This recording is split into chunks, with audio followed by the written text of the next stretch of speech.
అంటూ బడుగు బలహీన వర్గాలను అణగదొక్కుతున్నారని జగన్పై చెల్లుబోయిన శ్రీనివాస్ తీవ్ర స్థాయిలో మండిపడ్డారు. జగన్ ప్రభుత్వంలో తీవ్రంగా నష్టపోయింది దళిత బహుజనులు, బీసీ సామాజిక వర్గాలకు చెందిన వారినని అన్నారు. చంద్రబాబు సంక్షేమ పథకాలను నిలబెడితే జగన్ తుంగలోకి తొక్కేశారన్నారు. ఇప్పటికైనా దళిత, ఇతర బీసీ వర్గాల వారు మేల్కొని రాబోయే ఎన్నికల్లో జగన్ కు ఓటు ద్వారా బుద్ధి చెప్పాలని చెల్లుబోయిన అన్నారు. బహుజనులు, బీసీలు వీళ్ళందరినీ కూడా అణగదొక్కుతూ కేసుల రూపంలో అదేవిధంగా సంక్షేమం పేరుతో వారి యొక్క భవిష్యత్తును ఒక సంక్షేమం మాత్రమే అడ్డం పెట్టుకుని వారి భవిష్యత్తును అధ్వానం చేస్తున్న పరిస్థితి అయితే ఈ రాష్ట్రంలో మనం చూస్తున్నాం. ముఖ్యంగా చంద్రబాబు నాయుడు గారు సొంత కాళ్లపై నిలబెట్టే సంక్షేమ పథకాలు అమలు చేస్తే జగన్మోహన్ రెడ్డి ఈరోజు కాళ్ళు విరిసి కట్లు కొట్టే పరిస్థితి అయితే ఈ రాష్ట్రంలో మనం చూస్తున్నాం. అదేవిధంగా 75,000 కోట్ల బీసీ సప్లాన్ నిధులు దారి మళ్లించిన బీసీ ద్రోహి ఈ జగన్మోహన్ రెడ్డి.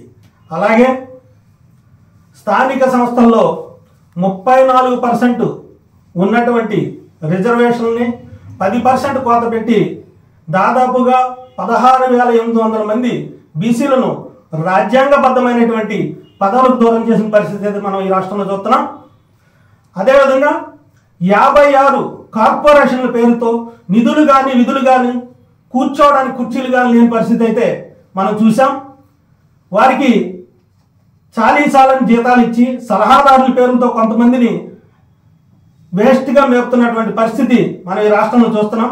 ఎందుకంటే నిజంగా కష్టపడేవాడికి ఈ రాష్ట్రంలో సరైన గుర్తింపు లేనటువంటి విషయం. ఎక్కువ మంది బీసీలని అణగదొక్కి దాదాపుగా 750 మంది మీద కేసులు పెట్టి హింసించినటువంటి పరిస్థితి అయితే మనం చూస్తున్నాం. అదేవిధంగా విదేశీ విద్య 5,000 మందికి విదేశీ విద్యతో చంద్రబాబు నాయుడు గారు ఆ రోజు ప్రోత్సహిస్తే ఈరోజు ఆ పథకాలన్నింటినీ కూడా రద్దు చేసినటువంటి పరిస్థితి మనం ఈ రాష్ట్రంలో చూస్తున్నాం. అదేవిధంగా బడుగు బలహీన వర్గాలకు సంబంధించిన అనేక మందిని టీటీడీ చైర్మన్లుగా, ఏపీ ఐఐసి చైర్మన్లుగా, అదేవిధంగా యూనివర్సిటీ వైస్ ఛాన్సలర్గా చేసినటువంటి ఘనత అయితే టీడీపీ ప్రభుత్వంలో ఉంది. కానీ ఈరోజు మనం చూస్తున్నాం ఆంధ్ర యూనివర్సిటీ నుంచి మొదలు పెట్టుకుని ఏదైతే ఈ వైస్ ఛాన్సలర్ పదవిలో ఉన్నటువంటి తన సొంత సామాజిక వర్గానికి సంబంధించిన వ్యక్తి ఈరోజు అక్కడ వైఎస్ఆర్సీపీ పార్టీ కార్యాలయాన్ని నడుపుతున్నటువంటి పరిస్థితి మనం చూస్తున్నాం ఆంధ్ర యూనివర్సిటీలో.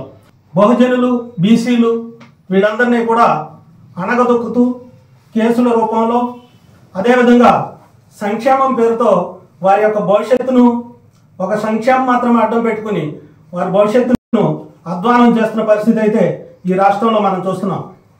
ముఖ్యంగా చంద్రబాబు నాయుడు గారు సొంత కాళ్లపై నిలబెట్టే సంక్షేమ పథకాలు అమలు చేస్తే జగన్మోహన్ రెడ్డి ఈరోజు